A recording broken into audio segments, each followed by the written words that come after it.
All right. Good morning, everyone. Hopefully you can hear me. Looks like I got audio levels. If not, let me know in the comments section. I'm going to kind of be watching that through the live stream here. And of course, if you have questions, you can submit those in the comments section too, and I'm going to get to those as soon as we go through all the information, because there is so much to go through when it comes to the threat for severe weather tomorrow. So if you haven't already, give this post and stream a share if you can, because it is a pretty significant risk that's going to be coming through our region tomorrow, and I would like this to reach as much people or as many people as possible, because this is going to be a big deal coming in for tomorrow. So again, if you have a question, you can put it in the comments section. I'll get it to the end. Same thing goes with our YouTube live stream as well. I can see comments from Haley, Mandy in the YouTube stream, so I know that that's working. So we'll give folks a couple of minutes to come into the stream here, and then we'll get started and tell you about what's going to be happening most likely as we get into tomorrow. It's been really interesting how this has rapidly blossomed into the event that we're looking at for tomorrow itself. But it's not too surprising because it's March going into April. This is when we expect this kind of weather to be moving through. I know there's going to be a lot of questions about when are the storms going to hit my hometown? What are we going to be looking at? Is this going to be a derecho type event? I'm going to answer all of that coming up here as well. So I think we've got a good crowd in here right now. I'll go ahead and I'll get started, and we'll break this down kind of element by element as we get things underway here. So let's start with the obvious. What I showed you this morning, the current threat level that has been upgraded since yesterday. So this is put out by the Storm Prediction Center. We will get another update on tomorrow's outlook at about 12:30, so it's going to be after GMQC at 11, but I wouldn't expect much change from what you're seeing here today. So it's a threat track level 4 out of 5. There's nothing dividing it between the areas. So this is not a north of Interstate 80 or south of Interstate 80 event. It's not an Iowa, Illinois event. It's the entire Quad Cities conveniently placed into this 4 out of 5 risk for tomorrow. So that means with a 4 out of 5 that we're talking about widespread severe storms. So we're not talking about severe storms possible. We're not talking about isolated severe storms. We're talking about widespread severe storms are likely. And I want to start out by saying that it takes a lot for the Storm Prediction Center to put out a risk like this. They don't just do it on a whim. There's a lot of thought that goes into this. So that's why it grabs our attention. And especially like we said earlier this week, the fact that we were in threat track level 3 out of 5 days ahead in advance was just absolutely remarkable and really got our attention. So that's what we're looking at right now. So I told you guys yesterday that today we would know where the tornado zones were going to be, and we do, and boy do we ever. And again, there's no delineation mark with this. It's not an Illinois, Iowa thing. It's an entire Quad Cities thing that's under the likely threat for some tornadic activity tomorrow. And where you see this pattern on this map here, that shape that's filled in with those circles or that diamond pattern, that's where we have the potential for not only a few tornadoes, but 1 or 2 of those could potentially be on the stronger side. We're talking EF2 or greater in intensity, which definitely can cause some considerable amount of damage. There's also the possibility of seeing a long track tornado or 2 that could hang on to the ground for a substantial amount of time. So that's a new threat that's developed with this latest update this morning. We really didn't have too much concrete evidence or clarification as to where that was going to be yesterday. Now today we know, and that threat is through the entire Quad Cities. But if you want to localize this even more, I'm going to show you here in this next element who I think locally has a higher risk than others going into tomorrow. So what I'm showing you here is the future track tornado potential. What this does is it takes into combination a few things: how much storm energy we have and what the wind pattern is doing. So on this specific map, what I'm showing you is future track's calculation of that, but I'm also showing you 2 more things. I'm showing you the wind direction, 10,000 feet above the ground. That's in orange, the thin, what we call streamlines. And I'm also showing you these white arrows that are moving. What that is it's the wind direction here at the ground level. So what we need to get tornadoes is we need some spin in the atmosphere. So we need to see the orange lines moving in a different direction than those white arrows. And while we don't see that initially heading into the early afternoon, once we get into the evening, we see a lot more of that. And where do I see it? I see it for our hometowns that are more along and north of Interstate 80. You're noticing more of those white lines are moving from east to west, as opposed to the orange lines, which are moving from southwest to northeast. The more of a difference in that wind direction you have with height as you go up in the atmosphere, the more spin you're going to have for those storms to grab hold of and produce something like a tornado. So if I had to localize where our tornado threat is highest tomorrow, as of the data this morning, I think it's for areas along and north of Interstate 80 on both sides of the river. Not just Iowa, not just Illinois, but both sides of the river along and north of Interstate 80, and this is why. It's a very visual explanation, and I hope that kind of helps make sense of things. But you see that threat really ramps up as we go into the evening for those same areas. It doesn't maximize out on the scales. You can see going from low to high. We don't see any white colors in this. So it's kind of in the medium area, if you will. But still, my concern is definitely focused on areas along and north of Interstate 80. So let's go into the next option that we're looking at. The next threat, that's going to be large hail. It's the lesser of the three total threats that we're watching. But again, it's in what we call a hatched area where you're seeing those dots in this polygon. That means that there's the threat within that zone there of seeing some hail reports that could be 2 inches or more in diameter in terms of the size of the hail. So that's what this is showing us here. So we have the hail risk, we have the tornado risk. What about the wind risk? Well, the wind risk is the highest risk of all of them that we're watching. This is a significant risk, as you can see, because it's shaded in pink for all of our area.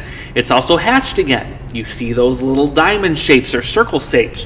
What that means is 70 mile per hour or greater wind gusts. And when people hear that, they kind of immediately think towards a derecho, but I want to caution you, it's really difficult to forecast whether we're going to have a derecho or not.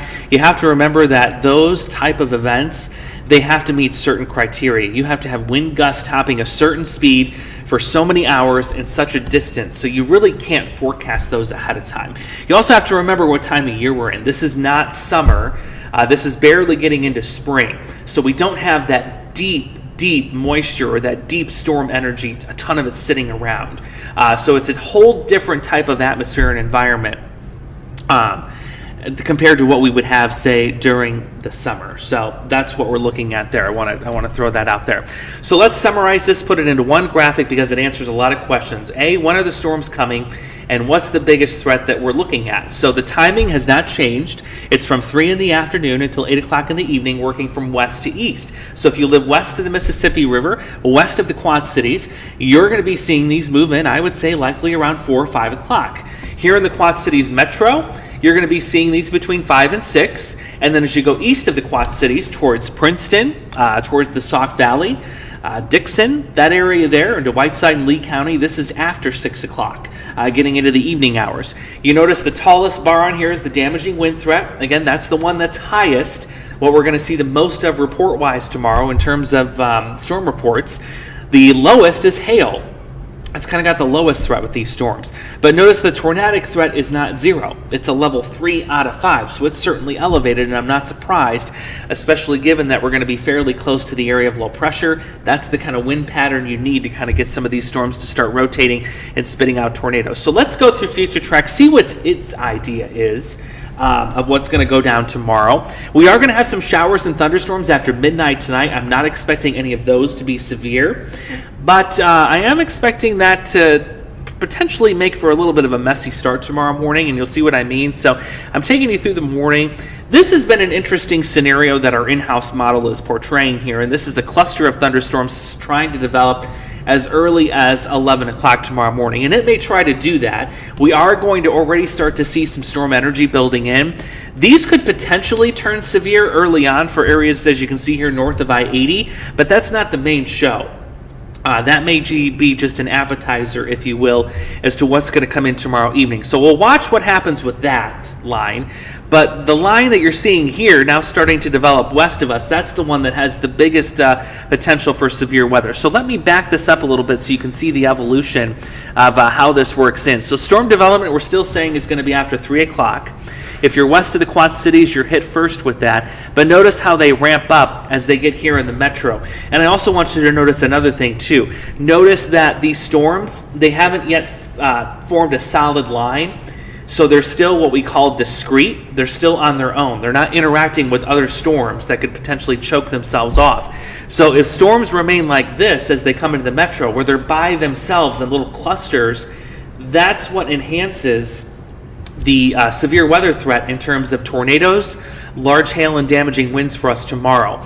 If they congeal into a line before they get here, then it's more of a damaging wind threat with an isolated tornado or two. So it's all about what the radar looks like as these storms are coming through. And so far, everything I've seen keeps them discrete. It keeps them on their own as they're moving through at least the metro. Then they consolidate into a line once they move east of the river. So that's why we're concerned with tornadoes tomorrow. You're noticing here on Future Track, the storms are by themselves. They're not grouped in a line yet. They solidify into a line the further east they go, but still even some discrete mode being indicated by our in-house model here, which is quite concerning. There you see them getting into the Sauk Valley, Princeton, and Illinois hometowns, again after the 6 o'clock hour, getting close to 7 o'clock. And then those will be working themselves out of here. So here's the timeline of kind of what I want you guys to be aware of. So we're now a day before the actual event. So today's a good day to make sure you have a plan in place. I know we have a lot of spring sports going on. You've got track, you've got soccer, baseball, softball. If you happen to have one of those games tomorrow evening, especially in that time window between 3 and 8 o'clock, you may want to consider an alternate option if you can. Or if you are going to go to those, make sure you're ready to act, because these storms are going to be moving very fast, and there's not going to be a lot of time to take action. We're talking 50 to 60 miles an hour, perhaps as fast as 70 miles an hour. There's a lot of wind that's going to be pushing these things along. Also, make sure you check your cell phone alert settings. Some people have their notifications disabled. Make sure you've got those app alerts enabled, and you've got your emergency alerts and tones enabled as well. Not a bad idea, too. Check your space that you're going to take shelter in. Make sure it's clean, free of debris. You don't have a lot of junk sitting there. And then tomorrow, it's all about knowing what you're going to do, how you're going to react. It's the folks that don't have a plan in place that are going to have the most anxiety about storms tomorrow. If you know what you're going to do when a warning is issued, you know where you're going to go and how that's going to work, you're going to have a lot less storm anxiety tomorrow. That's how these things usually work out. So that's my biggest advice. Know what you're doing, know when the warning is issued, where you need to go, and you're going to be just fine in most cases. So know your communication plan with your family in case cell phone service gets maxed out. Know where you're going to take shelter, obviously, whether it's at work, home, or school. And then be ready to take action, as I said earlier, because these storms are going to be moving extremely fast on the order of 50 to 60 miles per hour. I want to give you another timeline, too, and this is more applicable to tomorrow.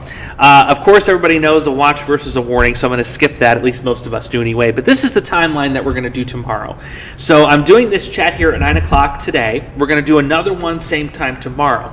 But this is the Outlook update that we're going to get from the Storm Prediction Center for Friday. So starting at 8 o'clock, they're going to issue a new Outlook to tell us what the threat of severe weather is. We'll do a Facebook, YouTube Live at 9 after I've had a little bit of time to digest that and see the data.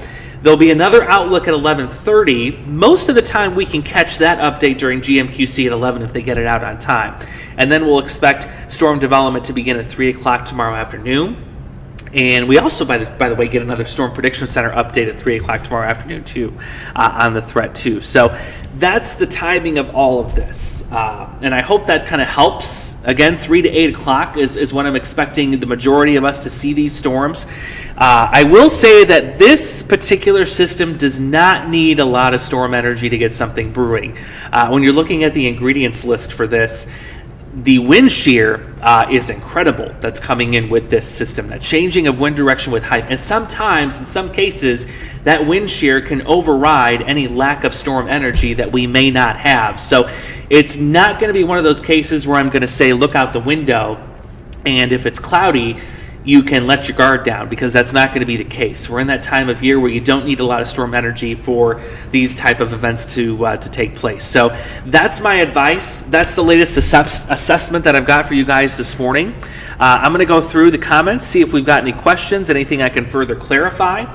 For folks that are joining me here, again, if you can, give this thing a share, because this is a very impactful event that's going to be rolling through our area tomorrow, and I don't want folks to be caught off guard. I can tell you preliminarily our coverage plans, we're going to have meteorologist Morgan Strackbein out in the Beast tomorrow.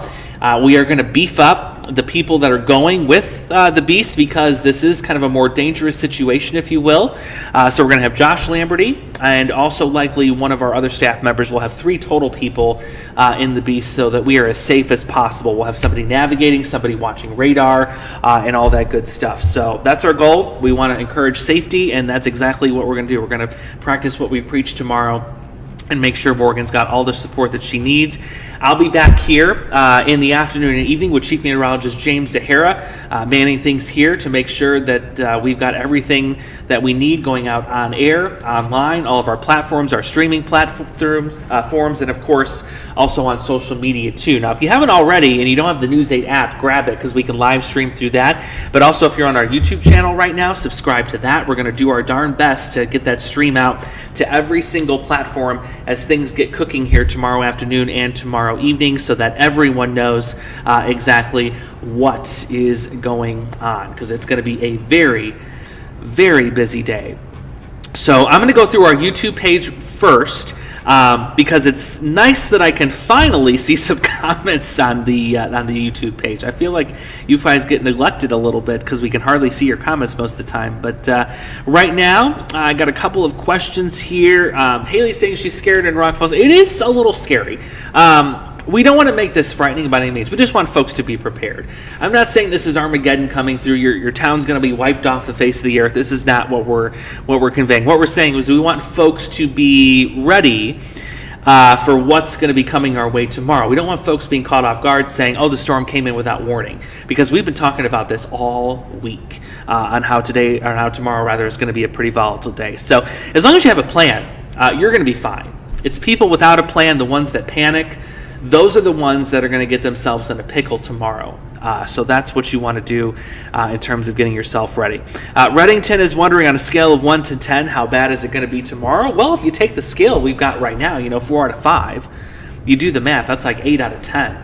So I agree with that. Again, it takes a lot for the Storm Prediction Center to put out a level 4 out of 5. They don't do that lightly. Let's see. The weather today, Scott's wondering, well, today it's windy, mix of clouds and sun. We're actually going to get warmer. We're going to be well into the 60s today. Tomorrow we'll be in the 70s, and that's why we're going to have some of that storm energy around. You're going to notice tomorrow when you step outside, it's going to be that first humid day of the year. You're going to be able to feel the moisture, feel the humidity, and it's got a certain smell to it too. I told Doug Wagner on our radio partner this morning, I was like, my spidey senses tomorrow when I'm outside are going to be tingling, because you're going to smell, that wet, damp smell. That's going to kind of say, something's going to brew pretty significantly a little bit later.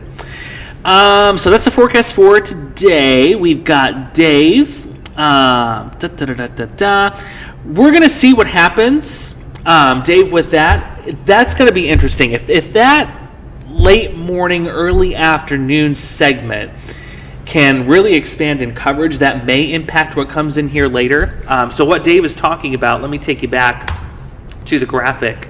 Our in-house model is putting up this cluster of thunderstorms right here in the late morning and early afternoon. That's likely being formed on some type of moisture boundary as this moisture continues to increase throughout the day. But our in-house model is also indicating, as you can see down here, it's not going to let me draw on it, so pardon this. But if you look down towards Galesburg, Mount Pleasant, Burlington, just south of the Quad Cities, this is at 3 o'clock in the afternoon. There is some clearing that's going on down there. So that's something that we're definitely going to be concerned about, adding to that instability and that energy, and that's why our model is maintaining that strong to severe line of storms coming in here for the evening, because of that clearing coming in still in the afternoon. Could it have some impact? Absolutely, but as of right now, we're expecting the atmosphere to recover from what may come in here early in the afternoon. I hope that answers your question, Dave. And even if it doesn't, like I said earlier, this system is not dependent totally on storm energy. We don't need a ton of it, because the winds coming in with this storm system above the ground, like I showed you earlier, that spin, it's strong. It's more than capable of churning something up. Haley's asking about the old wives' tale about if you live in a valley or you live near the river, you can't get a tornado. Definitely false. I encourage you to check out WQAD.com. In fact, as I'm answering questions, I'm going to put the link there, because Morgan and I did a verify on it, and we went back and looked at the data. All the tornado tracks from like 1950. There are numerous tornadoes that have crossed the Mississippi River and have gone into storm valleys. The river does not save you from that. It has nothing to do with it, so that's something that we did. I'm going to put the link in our YouTube channel right now. In fact, just looking at that graphic we made, I believe it's 20 plus tornadoes have crossed the Mississippi River, or rivers in our region. 24 tornadoes have crossed the Mississippi River since we began keeping records on those. So the river has absolutely nothing to do with it, but a great question there. Casey's wondering about Port Byron. Definitely concerned for you as well, especially because you're north of Interstate 80. Really need to be paying attention, especially after that 3-4 o'clock time frame, because you are in that region that's at kind of a little bit of an elevated risk for the tornadic threat based on what I'm seeing right now. Let's see. Brent is asking from Freeport. Is it going to be bad there? Yeah, this threat does extend all the way up to Freeport and right along Highway 20. So everyone is in the same boat when it comes to the overall threat. If you're north of Interstate 80, I personally think, based on what I've looked at today, you have a little bit more of an elevated threat for seeing the tornadic activity. So that is all I have for YouTube right now. So I'm going to switch over to the next stream, which is on our WQAD stream on Facebook Live right now. I'm going to go through your comments and your questions here, see if there's anything I can answer. Good to have you along with us, Alyssa. Yeah, storms are fascinating. I mean, that's one of the main reasons people get into this business, into meteorology. Javon's wondering about the timing. So timing, again, is for the immediate Quad Cities, like if they're going to fly into our airport here in Moline, I would want them here if it's before the storms, no later than, say, 4 o'clock. If it's after the storms, I think flying gets much better after 7 o'clock and beyond. Those will be winding down by then. Laura's wondering, is it the early morning okay, about 9:30 to 11? Yes. I don't have any concerns right now about the morning. We're going to, again, watch and see if that cluster forms, but I don't expect that to be the main show. Definitely going to be some heavy rain with that. Jenny is asking if you need to go to the basement, what's the safest place to be? And is it safer to open the windows or close them? Don't worry about the windows. It's an old wives' tale. The tornado will take care of that for you. There's no need to equalize the pressure. When you're going to the basement, I can tell you storm motion tomorrow is going to be from southwest to northeast. So given that information, the safest place in your basement is the southwest corner, because the tornado, if you're in the southwest corner, this direction, you don't want to be in the northeast corner. That's where all of the debris would be piling up. So southwest corner of the basement tomorrow is what you're going to want to do. Hey, Linnell, my good friend joining us in the chat this morning. If you're going in the morning, 8 a.m., you're going to be just fine. I don't see anything going on that early. Joe's joining us, Joe Ellen, that is from Galesburg. Alyssa is wondering, is there's a possibility that we could get up to a level 5 tomorrow? I'm not going to say it's 0, but it's very, very, very unlikely. We would have to have extremely high confidence that we were going to get high-end tornadoes. I'm talking EF3, EF4 tornado strength. That's the only real reason they would ever trigger a 5 out of 5 outlook for us. I just don't see that happening tomorrow. Early out to schools be warranted tomorrow? I don't think so. I think we're going to be okay, and that's kind of the beauty of the timing of this coming in here, especially in the metro, 6, 7 o'clock tomorrow evening, is that we're going to be done with school. The school kids will be home.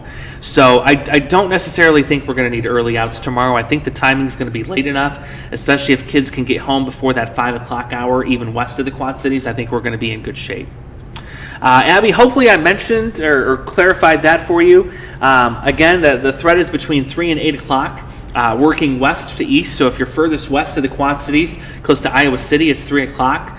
If you're, say, Muscatine, it's closer to 4, 5 o'clock here in the metro, 5, 6, and then points east closer to 6 o'clock. There is a couple of things that could change with this, Ashley, but as of right now, you notice how consistent this has been. We've been talking about this risk since Monday. And if anything, it's just gotten worse. So as of right now, I do not expect much change at all. Jamie's wondering about tornadoes for Morrison. Yes, you're definitely in the zone, and you're definitely in that enhanced zone that I talked about earlier. Areas north of Interstate 80 having that more favorable wind pattern. So be on guard for that. Same response, Ashley. You're in that heightened zone, so your possibility is definitely higher. Kevin, keep your car inside. Absolutely. Definitely. And Kevin, yes, you are incorrect about that. I just posted the link. I'm going to post the link here in the chat if you guys want to check it out. The myth about the tornadoes don't, cross rivers or go anywhere near rivers. Morgan and I dug through all of the data, all of the tornadoes that have touched down here in the past since 1950 or so. 24 of those have crossed the Mississippi River and landed in valleys. So it is a myth. Helen is correct. Thank you, Don. I appreciate it. That's why I do this. I want people to have as much information as possible, and I want to give you my and the team's personal and professional opinion. And I don't want you to just stare at a map and think, what is this? I want to be able to walk you through it. Good idea, Alyssa. Yeah, make sure everyone has a plan. Let's see. Bob's wondering about inbound, outbound flights tomorrow evening. I bet you're going to see some diversions, so do plan on some delays. Not only here in the Quad Cities, but that line of storms will hit Chicago after the 8 o'clock hour or so, probably closer to 9 p.m. for Chicago. So expect delays here in the metro, at our airport, and at the Chicago airports tomorrow evening. Let's see. We don't need a work from home job, so we're going to go ahead and we are going to report that comment as spam. Thank you very much for playing along. We will hopefully not see you later. Let's saying she don't have work. Galesburg timing. Oh, where'd that question go? Where did it go? That's from Rosie, Galesburg timing. So Galesburg, being on the Illinois side, this is going to be just a smidge later.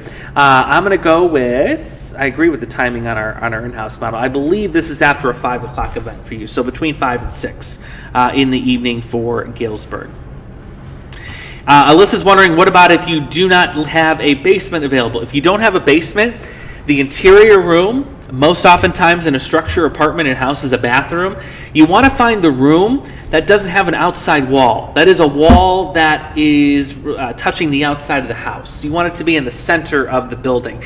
And there was a remarkable tornado that tore through Mississippi. You've seen us cover this in the last week. I saw one picture where the only room left standing of this entire house was the interior room. It was a bathroom.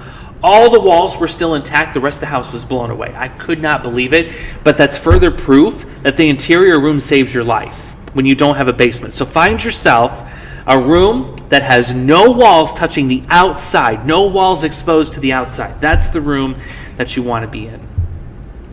Oneida, you're expecting storms? Absolutely, yes. We're saying the timing will be between 5 and 6, and you're looking at every single threat that's on the table. Tornadoes, damaging winds, and hail. Same for Candy there in Aquaqua. Yes, you are not on the minimum severe side by any means. There's less of a tornado threat that further south, but by no means is the threat zero. You need to be ready for everything to move through tomorrow. So yeah, Alicia, we are talking about tornadoes tomorrow. I'll put that graphic back up so you guys can see again what the threats are going to be. And I'll also see if the future track is going to animate. It should. There it is. So you can see future track, the timing, and the threats. Damaging wind, that's the highest threat for us out of all three of them. Hail is the lowest threat. But tornadoes, there you see 3 out of 5 threat on the threat scale there. Some folks have been asking, is it a good idea to have the car in the garage? Yeah, I think so. My windshield's already broken, so I'm not too concerned about my car being left here. That's for sure. It's had its fair share of wear and tear. Let me see if I can pop over to my other page. This will be my personal page. So we've gone through the YouTube page. We've gone through the WQAD Facebook page. One last question from Alyssa. Silva's tornadoes possible? Yes, definitely. So now I'm going to hop over to my personal page and see if I can answer some questions there. Maybe, if it'll let me. Oh, come on. Be nice, Facebook. Come on. Come on. There we go. Oh, I just had it. Let me see if I can find it. Facebook, they just keep changing stuff around. It's so hard to find stuff anymore. I don't know if it's going to let me find it, guys. Bear with me 1 second. It's terrible when you can't even find your own posts. Maybe I got to go switch my other account. Sorry, guys. Bear with me 1 second. Maybe I can get to it from my personal account. Come on. Oh, man. I don't think it's going to let me do it, guys. I'm going to try one more thing, and then I'm going to have to call it because it's just not loading for me. Yeah, the Facebook has just made so many changes to the app. It's harder to find stuff, especially if you're a page. It's so hard to find your own stuff. There we go. I finally got it to load. All right. So I'm on my personal page right now. We're going to look at those questions. Tony, yes, Dixon is absolutely included in this risk on the Illinois side of the rivers that we're talking about in Lee County. Saul, I'm hopeful that it will not be another derecho event. Again, it's impossible to predict those in advance. I want to remind you the time of year. It's not impossible to get them this time of year, but typically we get derechos in the summer because you're dealing with a ton more storm energy. We don't have that kind of storm energy sitting around here this time of year. So I hope that gives you a little bit of reassurance there. You're welcome, Carol. You're welcome, Karen. Linda's wondering about Princeton. You're going to be after 6 o'clock in Princeton, and there is the threat for a tornado to go through there as well. Tornadic threat is not zero there, but it is enhanced as you go further north of Interstate 80. Let's see. Ramona's saying, check the records. Clinton, 1974. I think you're onto something. I think I vaguely remember something about that. So I will check that out as soon as I hop off the live stream here. Tyler's wondering about Davenport timing and threats. Davenport, everything on the table. Timing is between 4 and 6 o'clock tomorrow evening. I'm going to grab a quick little drink of water here because I'm losing my voice already. Pardon me. There we go. All right. Next up, we've got Mary wondering about Sterling Rock Falls. This is going to be after 5 o'clock, kind of closer to 6 o'clock for Sterling Rock Falls. Everything on the table. Again, I'm concerned about that area because it's north of Interstate 80 where we're having more twisting of the winds indicated by our model here, and everything I've looked at supports that too. So pay attention, especially during that time frame. Sebastiana, Morgan will be in the Beast along with Josh Lamberty and another person of our team. We want to go ahead and get everyone, our full 3-person team in the Beast for this because this is a more dangerous event.